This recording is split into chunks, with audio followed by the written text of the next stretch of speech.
Lucas tiene una familia curiosa. Su mamá es investigadora y se la pasa haciendo preguntas que ella misma se contesta con otra pregunta. Y su papá siempre está queriendo saber lo que pasa en Libia, o en China, o en Formosa. Pero cuando él quiere abrir un juguete para ver qué tiene adentro, lo termina retando.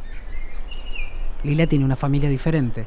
Es la única de todo su grado que tiene tantos hermanos que podrían ser un equipo de fútbol ellos solos.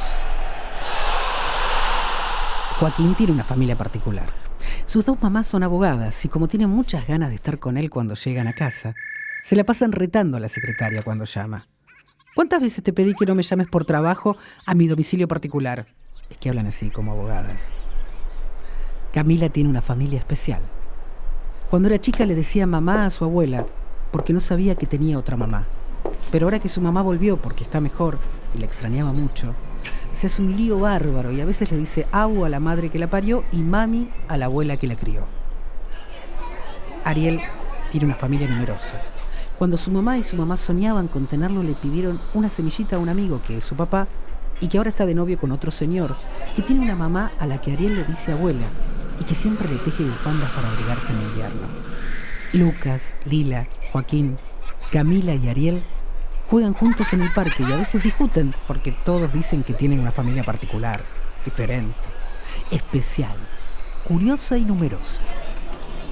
También dicen otras cosas de sus familias, que tienen reglas, que retan mucho, que escuchan poco, que nunca compran dulce de leche, pero el gremio de los chicos y las chicas, a la hora de quejarse, están casi siempre de acuerdo. Buenos días. Bueno, numerosa, especial, particular, rara, a veces ausente, monoparental, homoparental, hasta nuclear o normal. Hay quien le llama normal a la familia, que es una de las cosas más difíciles de decirle.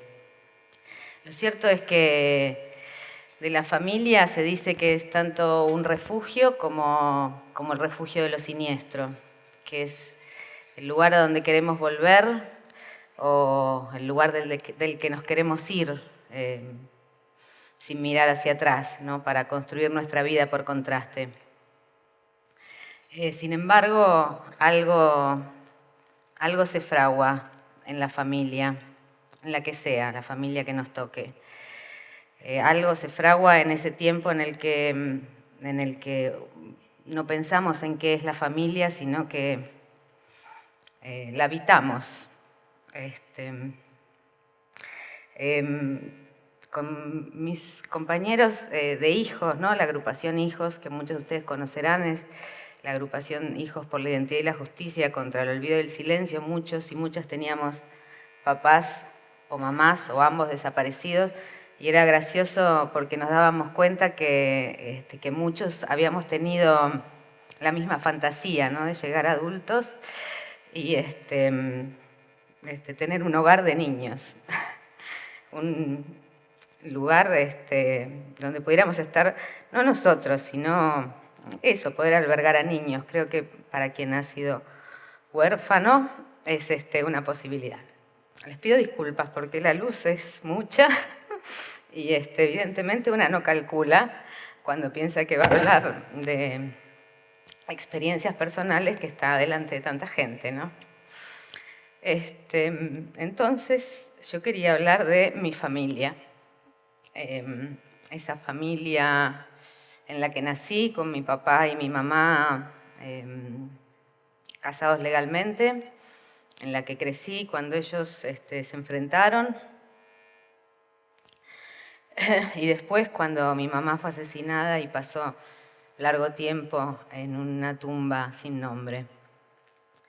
De esa familia me surgió la posibilidad de formar la propia. Ahí aprendí algo, como aprendemos todos. A los 20 tuve a mi hija y esa fue mi primer familia. La tuve porque, por puro deseo de recuperar ese amor incondicional. Ese amor incondicional que suspende el egoísmo intermitente, que es necesario para vivir. Digo ese egoísmo intermitente porque de hecho cualquier cosa que uno haga por fuera de los reclamos de los niños o de las niñas, de los hijos en general, siempre parece que es a costa de ellos, ¿no? Y a veces es al revés. Yo creo que si mi hija y yo pudimos sobrevivir y ser una familia finalmente, fue porque esos deseos, ese egoísmo intermitente tuvo su espacio. Y si tuvo su espacio, fue porque la familia no éramos nosotras dos solas, sino que éramos un entramado donde también había amigos, había amigas, había personas que no habían soñado con tener un niño o una niña cerca, en este caso mi hija Naná.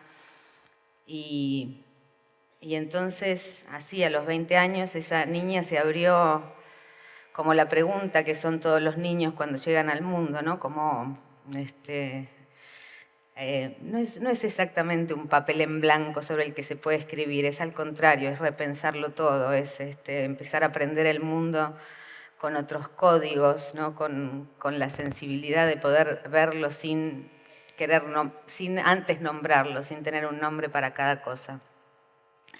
Fue un poco una tribu eso que se armó para mí a los 20 años, porque participábamos de la crianza de mi hija, aunque yo tenía las decisiones fundamentales.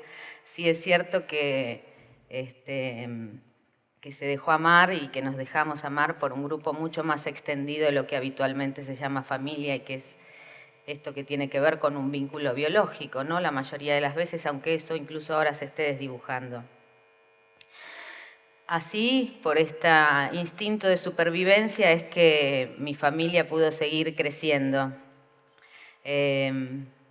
Porque sobrevivimos las dos, mi hija y yo, es que después pude enamorarme de una mujer y me enamoré de esa manera en que el amor quiere expandirse, y así como quería expandirse empezamos a pensar de nuevo, o a pensar que el mundo sí podía ser una hoja en blanco en la que escribir otra historia, y así empezamos a pensar en nuestro hijo.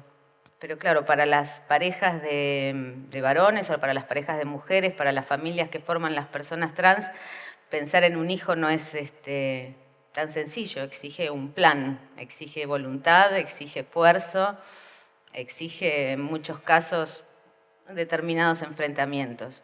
En el plan que organizamos, es gracioso decir organizamos porque las familias después hacen lo que quieren, ¿no?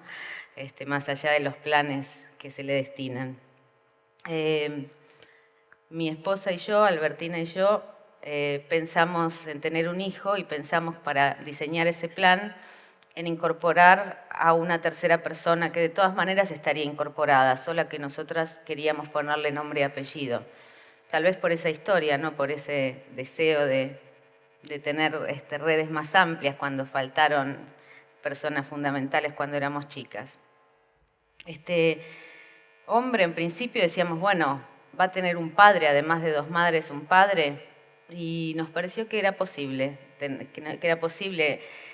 escaparse de ese binomio que se supone fundamental para formar una familia. Es gracioso porque a pesar de que hay técnicas de reproducción asistida cada vez más evolucionadas y cada vez más, no legalizadas, pero sí reconocidas socialmente. O sea, cualquiera puede acceder a una técnica de reproducción asistida si tiene los medios suficientes.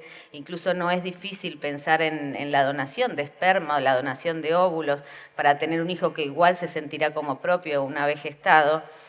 Pensar en que se puede incorporar una tercera persona a un plan familiar parece como algo que todavía es imposible de escuchar, ¿no? La familia o el núcleo familiar o quienes empiezan una familia tienen que ser dos, como si el mandato binario que se impone también a esto, ¿no? Pensamos que el mundo se divide en dos, hombres y mujeres, aun cuando el sistema de géneros haya explotado hace tiempo y que incluso el sistema de sexos tampoco funcione, porque cada vez que nace una persona intersex en el mundo quiere decir que no hay solamente dos sexos.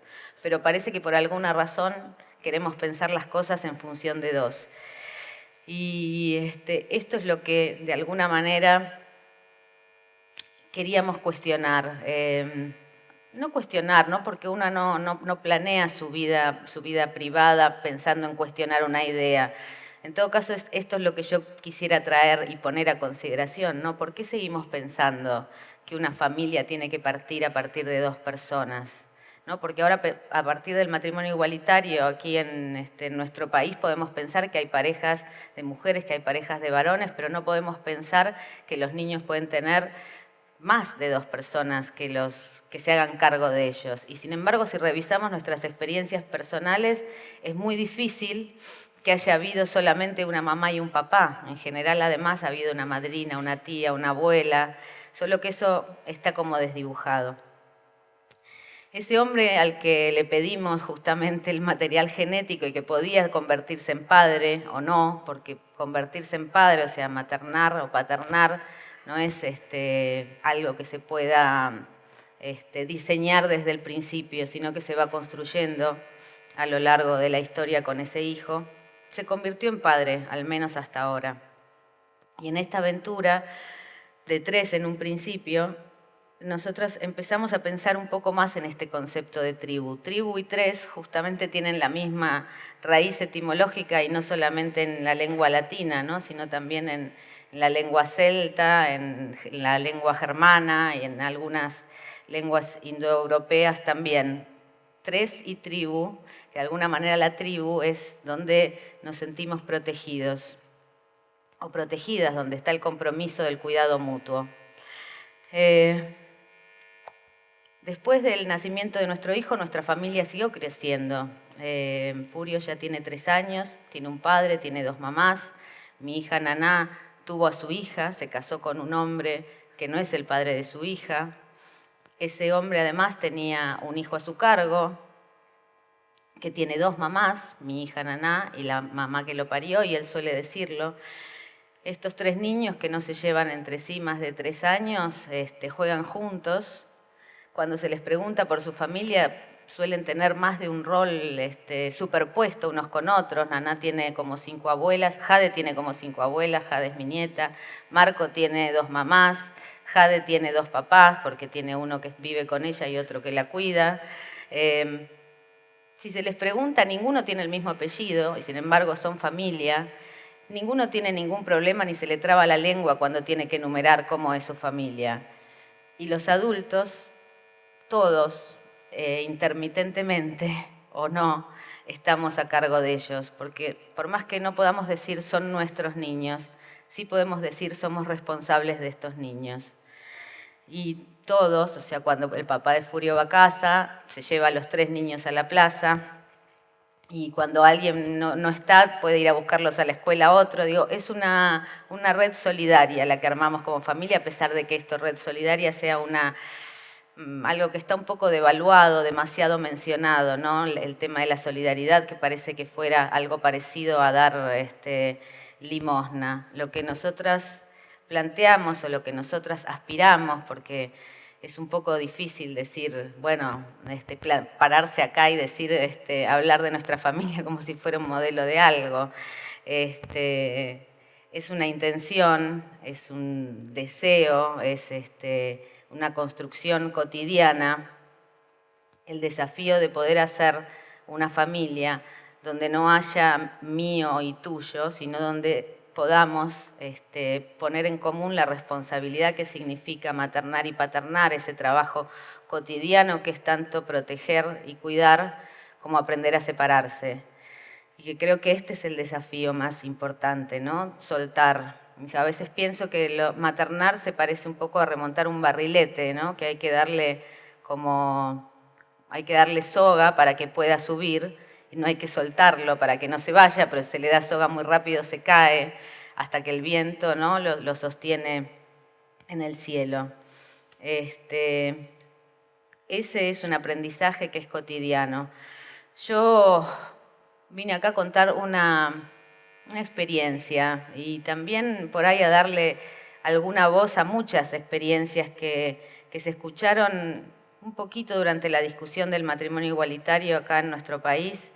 Creo que si esa ley salió fue en parte porque hubo muchos relatos de familias que se habían formado sin esperar la ley.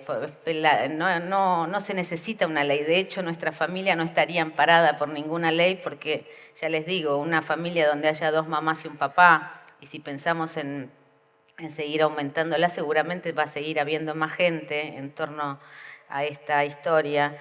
Pero pero sí tiene esa lógica de la pandilla y de la tribu, ¿no? De juntarse porque queremos algo que nos excede y porque queremos que ese algo se convierta en personas, no en algo, sino en alguienes. Y para sentar una pregunta sobre de qué se trata la familia, porque creo que si algo ha atentado contra la familia es esta intención de ponerla en un cuadrito, ¿no? De ponerle un marco y decir, esto es así, todo lo demás es disfuncional.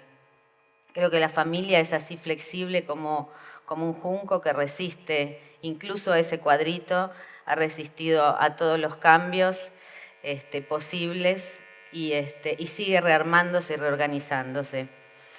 Yo no sé contestar qué es una familia, sí sé lo que quisiera para mi familia y creo que ese deseo, que es, no sé si la palabra es para mi familia, pero sí para los niños y las niñas de mi familia, es que podamos los adultos ser una trama que se teje entre varias manos, entre muchas manos, o una red en la que poder hacer nudos fuertes y sostenerla para que nuestros niños y nuestras niñas puedan saltar y jugar y caerse sin temor a lastimarse, porque ahí vamos a estar sosteniendo y sabiendo que cuando falte una mano va a haber otra que la ponga y la sostenga, porque sabemos que nuestros niños, insisto, no son nuestros, sino son un bien social y no un bien en tanto activo, ¿no? Un bien como algo que se puede palpar, sino es la posibilidad que tenemos los adultos de volver a mirar el mundo y de volver a preguntarnos qué es lo que queríamos y de poder imaginar un futuro en el que ellos puedan estar seguros, ellos y ellas puedan estar seguros.